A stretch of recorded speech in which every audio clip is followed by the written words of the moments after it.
Endoscopic management of subepithelial lesions including neuroendocrine neoplasms, European Society of Gastrointestinal Endoscopy, ESGE Guideline.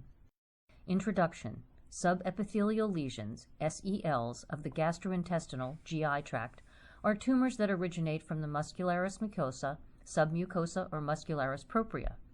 The term subepithelial lesion is preferred to the term submucosal tumor, which should be reserved for those that originate from the submucosal layer. Neuroendocrine neoplasms, NENs, usually affect both the mucosa and submucosa and may involve any part of the GI tract, but their behavior and management varies according to the different sites affected.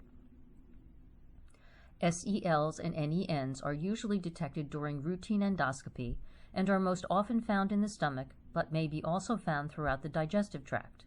Characterization mainly depends on endoscopic ultrasonography, EUS examination, and tissue acquisition.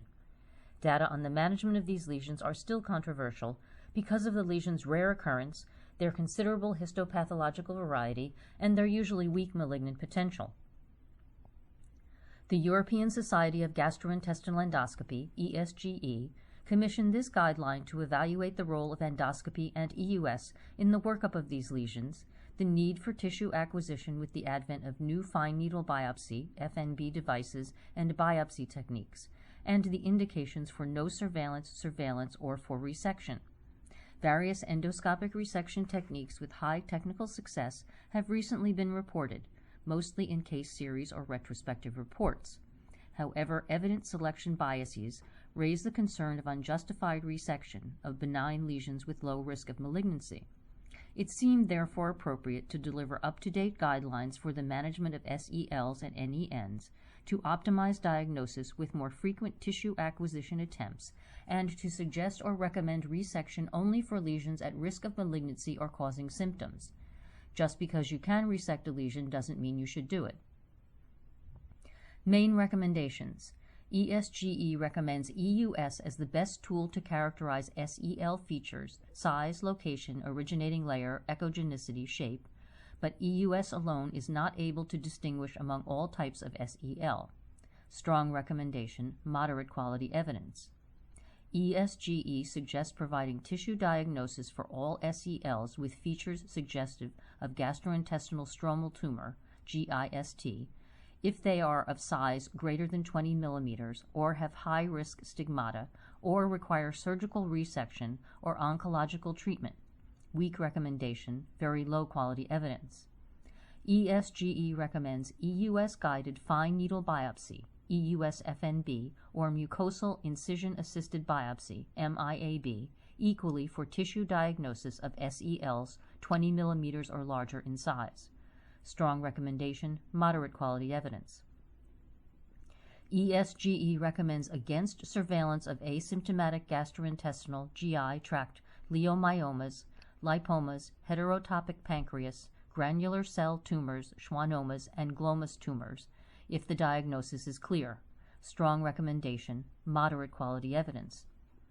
ESGE suggests surveillance of asymptomatic esophageal and gastric SELs without definite diagnosis, with esophagogastroduodenoscopy, EGD, at 3 to 6 months and then at 2 to 3 year intervals for lesions less than 10 millimeters in size, and at 1 to 2 year intervals for lesions 10 to 20 millimeters in size. For asymptomatic SELs greater than 20 millimeters in size that are not resected, ESGE suggests surveillance with EGD plus EUS at 6 months and then at 6 to 12-month intervals. Weak recommendation, very low-quality evidence. ESGE recommends endoscopic resection for type 1 gastric neuroendocrine neoplasms, GNENs, if they grow larger than 10 millimeters. The choice of resection technique should depend on size, depth of invasion, and location in the stomach. Strong recommendation, low-quality evidence.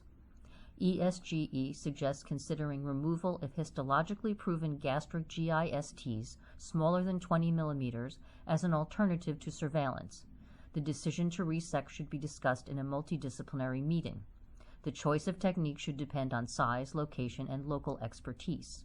Weak recommendation, very low-quality evidence.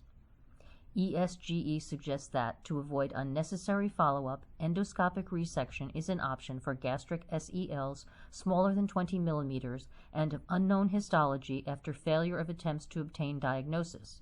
Weak recommendation, very low-quality evidence. ESGE recommends basing the surveillance strategy on the type and completeness of resection.